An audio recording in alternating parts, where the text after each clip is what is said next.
management principles in any company, service or manufacturing, brings a set of challenges and problems.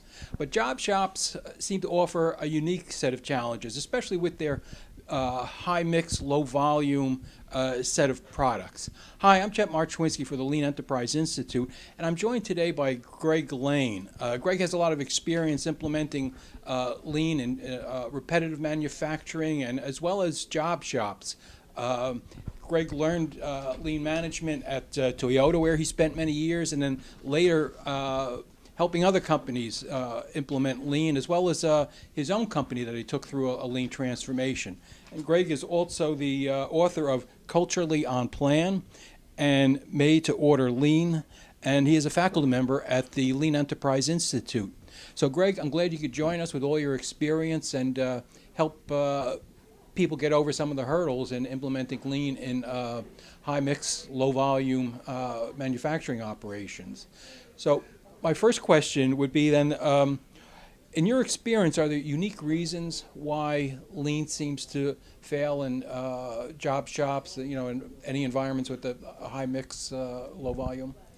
Well, in general, it's somewhat ironic that the industry, and when you look back, Toyota production system, Ono actually started the production system in a machine shop. So its roots were in the machine shop, closer to a job shop. What became more famous, though, is kind of the conveyor line theory in lean.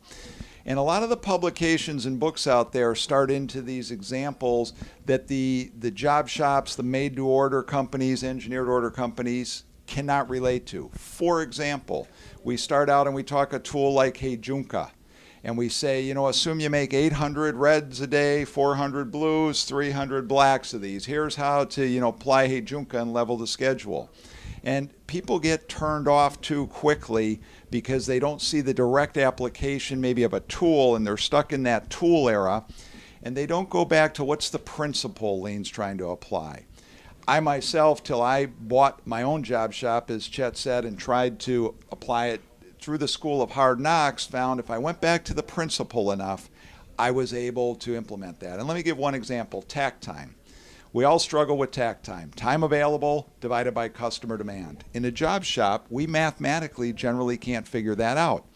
Time available is whatever time you need on the machine. I'm selling the machine or the process's time. And the customer demand, I only know for the current order I have. I have no forecast or anticipated demand, so I'm not able to plug into the equation. But the reality is, every time we quote a job to a customer, and that customer gives us the purchase order, we now have a markedly acceptable rate to plan and measure against, and that's our tack time. That's our relationship to the customer.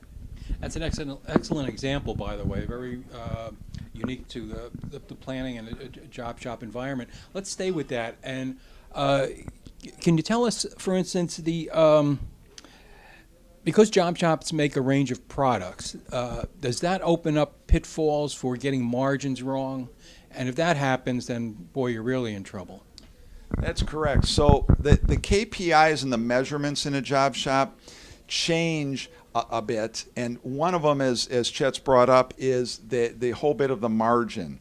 And, if I'm to tell you this product here, product A has a margin of 25% and product B has a margin of 8%, we immediately want to focus and change somehow on margin B.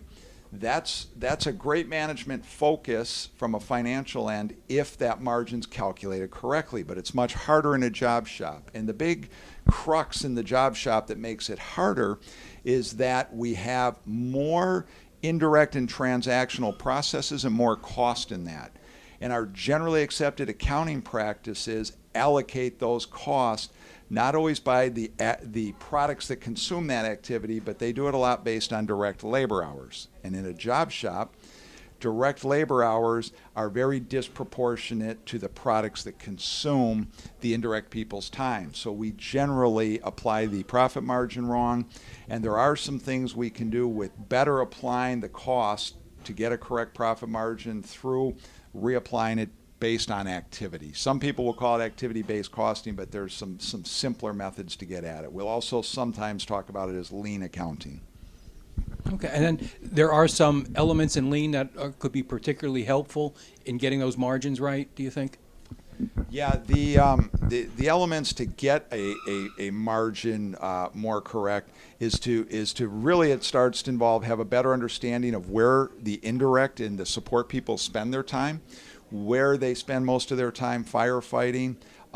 There's some general hints. A product that might come in with lower direct labor hours but have a big bill of materials going to keep purchasing very busy. It's going to keep engineering possibly very busy, supply chain management very busy, getting all that product in. So my direct costs have gone up, but my accounting might not reflect that in the margin I make.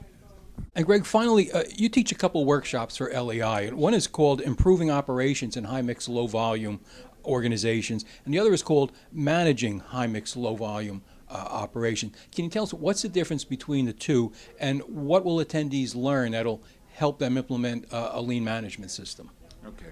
Let's start with the managing end first. As the managing differences in high mix, low volume compared to certain other operations are, let's imagine we build a lot of different parts. We have thousands of different SKUs we build in a year.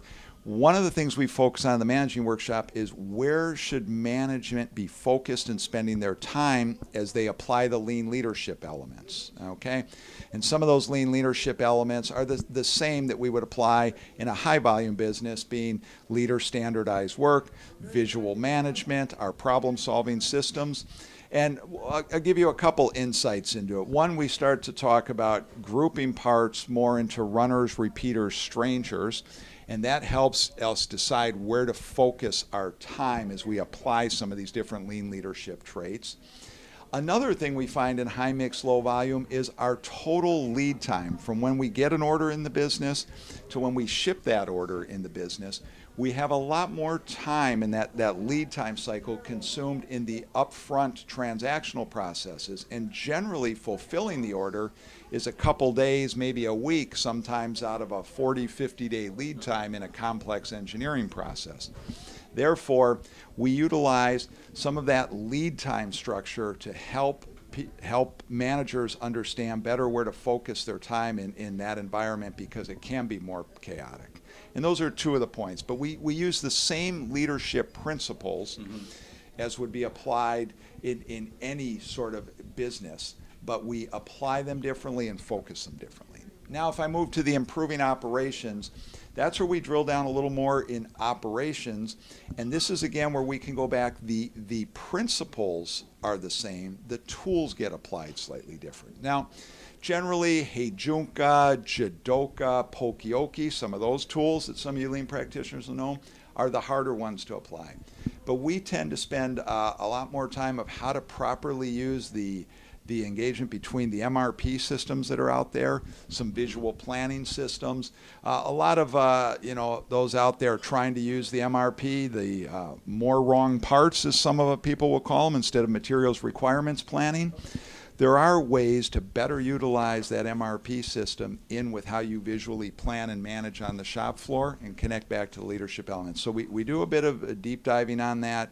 We also group some things by runners, repeaters, strangers, and better understand that in operation. So we're giving you techniques to deal with those thousands of part numbers you might build in a year, and how to productively manage those on the shop floor. So that's our dive into the shop floor.